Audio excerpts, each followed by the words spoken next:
Hi everyone, this is Steve Briggs from the Podawan podcast, and I'm here giving you the Phasma book review with Delilah Dawson coming in hot.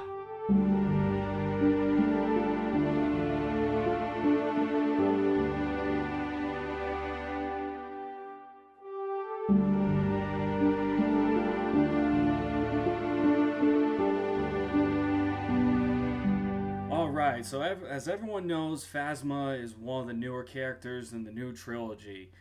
And Phasma, I like to relate her as she is similar to Boba Fett in the old trilogy. Boba Fett didn't really have a ton of screen time. There wasn't a ton of character development or writing to his character. And then on top of that, some of the backstory and from the Clone Wars on explains a little bit of his history, but it still doesn't give enough character development in that sense.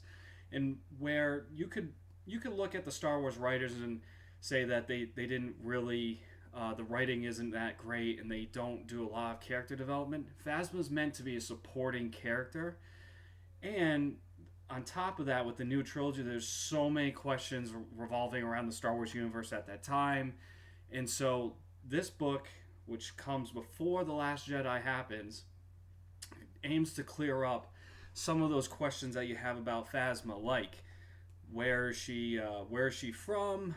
How'd she get into the First Order? What's her background in terms of her personality? All we know is that she's some chrome dome stormtrooper that you could just say is evil, and she's played by Gwendolyn Christie, and she's taller than everyone else. She's definitely got a menacing figure, but you don't have a ton of.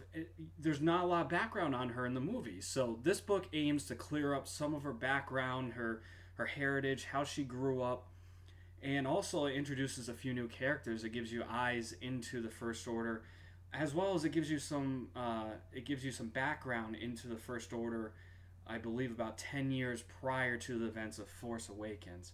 So with this book, I found that there was definitely detailed. The story was great. It reminded me a lot of, I would say, a cross between Mad Max and Vikings.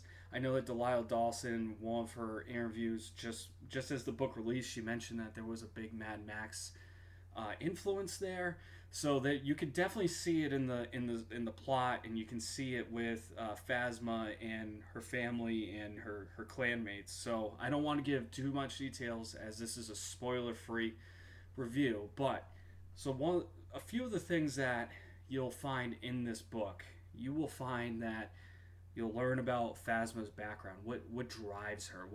Why is she the way she is? So that's the first thing I would say that this book gives you. The second thing is you learn more about Armitage Hux and Brendel Hux. Brendel Hux you only get mentions of in the Aftermath trilogy in those books. You don't really hear much of him in the movies. I don't think he's even mentioned at all, maybe once. But you get to see his background and how that kind of plays into the new First Order when Force Awakens comes around. Third thing, you get a view into Phasma's home planet. This I actually particularly liked because it was very like a apocalyptic type vibe. Every Phasma and her clanmates, they feel like they're the only ones left on the planet, and there's not much else that goes with the planet. It was ravaged by nuclear disaster. So it's really an intriguing plot. There's a lot of elements to it that really does give you that big Mad Max feel. But I even like Book of Eli, for instance, that feeling of everyone's dead, or even old man Logan for me, if you're a comic book nerd.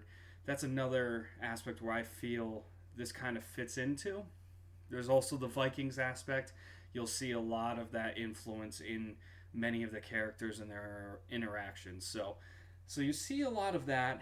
You also get to learn. You get a couple new characters. I'll just mention their names, but one of them is V. Morandi.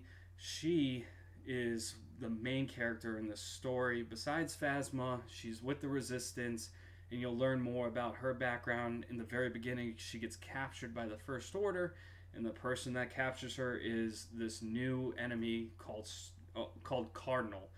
And you also get background on him too. You find out that he is also a stormtrooper, yet he has red armor, and he's responsible for teaching the children in the First Order and getting them ready for battle, pretty much. So you get all of these new characters. You get a lot more background in the First Order and how it ties into the new trilogy. And it's particularly interesting. I found it very. I really liked the book overall, and I liked where the story went. There was a couple points where it kind of lost me a little bit, and granted, I did listen to the audiobook version, so that might have tweaked my opinion on this book. But if I were to rate this out of 5 stars, I would give this a 4.4. I thought Delilah Dawson wrote a great story. It captures everything you need to know about Phasma's background, and it also gives you more of insight into the First Order.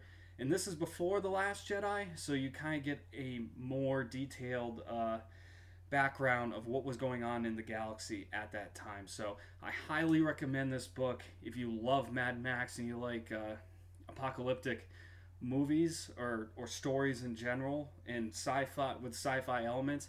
Definitely pick this one up because this book it incorporates all those elements. So, and if you like Vikings, and this, I thought there was more of a Vikings element to the story. So if you like the show Vikings, oh, this is right up your alley. And it's definitely just one more piece. Gwendolyn Christie, the character she plays Phasma in the movies, you get to see. She was Brienne Tarth in Game of Thrones, so it's interesting to see how she played the Game of Thrones character, and then she played Phasma in Star Wars. So, like I said, I would give this I believe it says 4.4 out of 5 stars, and I thought this was a great first book of Delilah Dawson. So definitely pick it up and check us out. If you like this book review, check us out on Spotify and our YouTube channel for future videos.